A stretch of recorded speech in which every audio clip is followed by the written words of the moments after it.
উপলক্ষে এই সংস্থাটোক আমি আন্তৰিক শুভেচ্ছা আৰু অভিনন্দন জনাইছোঁ কোকৰাঝাৰ প্ৰেছ ক্লাবৰ তৰফৰ পৰা। আৰু তেওঁলোকে যিদৰে কাম কৰিছে, যিটো সংগ্ৰাম কৰি কৰি আজি ইমানখিনি আহি পাইছে, তেওঁলোকে যাতে আকৌ আগুৱাই যাওক, সমাজৰ এটা যিমানখিনি দেখুৱাই দিয়ক, তেওঁলোকে সমাজক আগবাঢ়ি গৈ ৰাইজক সহায় কৰক, সেইটোৱে আমি তেওঁলোকৰ ওচৰত আমি কামনা কৰিছোঁ। ধন্যবাদ। কি ধৰণে পদক্ষেপ গ্ৰহণ কৰিব যিহেতু পৰ্টেল বহুত আগবাঢ়ি আহিছে, বহুত নতুন নতুন ল'ৰা ছোৱালী আজিৰ দিনত আগবাঢ়ি আহিছে, আপুনি এজন জ্যেষ্ঠ সাংবাদিক, কি ক'ব পাৰি? হয়, যেনেকৈ পৰ্টেল চেনেলবিলাক এতিয়া আগবাঢ়ি আহিছে আৰু পৰ্টেল চেনেলৰ এতিয়া গুৰুত্বটো বহুত বৃদ্ধি পাইছে। যেতিয়া আমাৰ ছেটেলাইট চেনেল বিভিন্ন আছে যদিও পৰ্টেলত তাতকৈ আগতে পায়, গতিকে তেওঁলোকৰ গুৰুত্বটো বহুত বৃদ্ধি পাইছে। ঠিক তেনেদৰে পৰ্টেল চেনেলসমূহৰ তেওঁলোকৰ যিটো ব্যৱহাৰ সেইটো মিছ ইউজ হ'ব নালাগে, তেওঁলোকে সততাৰে কাম কৰক, তেতিয়া নিশ্চয় চৰকাৰৰ ফালৰ পৰা যিটো নিয়ম নীতিৰে তেওঁলোকৰ পৰ্টেল চেনেলক আগবাঢ়ি যাব, যাৰ ফলত আজি বহুতে বিভিন্ন মিছ ইউজ হৈ আছে কাৰণে বহুতে অলপ ক্ষোভ প্ৰকাশ কৰে পৰ্টেল চেনেলৰ বিৰুদ্ধে। গতিকে তেনেকুৱা ধৰণৰ যাতে কাম নকৰে, তেওঁলোকে মানে ৰাইজৰ স্বাৰ্থত আগবাঢ়ি কাম কৰক, তেওঁলোকৰ কষ্ট যিখিনি কষ্ট সাৰ্থক হওক, সেইটোৱে কামনা কৰিছোঁ। আৰু নিশ্চয় এদিন চৰকাৰে ইয়াৰে নীতি নিৰ্দেশনা এটা জাৰি কৰিব আৰু পৰ্টেল চেনেলো বেলেগ সংবাদ মাধ্যমৰ দৰে এষ্টাব্লিছ হ'ব। नै बड'लेण्ड बुब्लिनि थामथि गायसननाय सानाव बड'लेण्ड बुब्लिनि गासै बिबानगिरि सुजुगिरिनिफ्राय जागायनानै खौरांगिरिफोरसिम आं सासे खौरांगिरि आरो क'क्राझार प्रेस क्लाबनि नेहाथारि जानानै बड'लेण्ड बुब्लिनि बे थामथि बोसोरनि जेरै हाबाफारि बेयाव आं गाहाम हामलायनाय आरो अननाय सिबिनाय जासिबाय।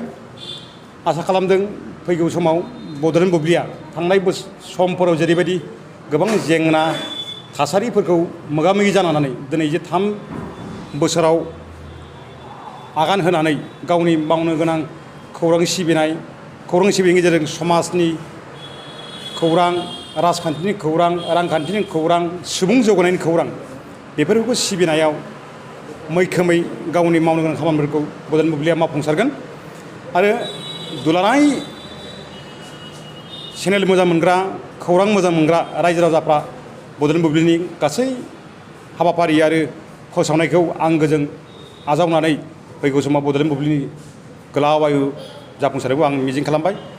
आरो आसा खालामदों आङो दिनैनि बे हाबाफारिनि गेजेरजों जायफोरखौ जों मिथियाखैमोन, जायफोरखौ जोङो सिगां समफ्राव बेबायदि सावरायनायनि खाबु मोनाखैमोन, दिनै बड'लेण्ड बुब्लिनि जायनाखि 3थि बोसोरारि जाफुंसारनायनि जेने हाबाफारि बेनि गेजेरजों फंनैसो बिबुंथि होनायनि गेजेरजों बिबुंथिगिरिफोरनि खौरां सिबिनायनि फारसे, खौरां सिबिनायनि जेनाखि आखुथायफोर, खौरां सिबिनायनि जेनाखि मोन्दांथि, बेफोरो फैगौ समाव जोंनि जाखांफु खौरांगिरिफोरनि गेजेराव मैखोमै बिहोमा जगायगोन, आं बेखौ आसा खालामबाय।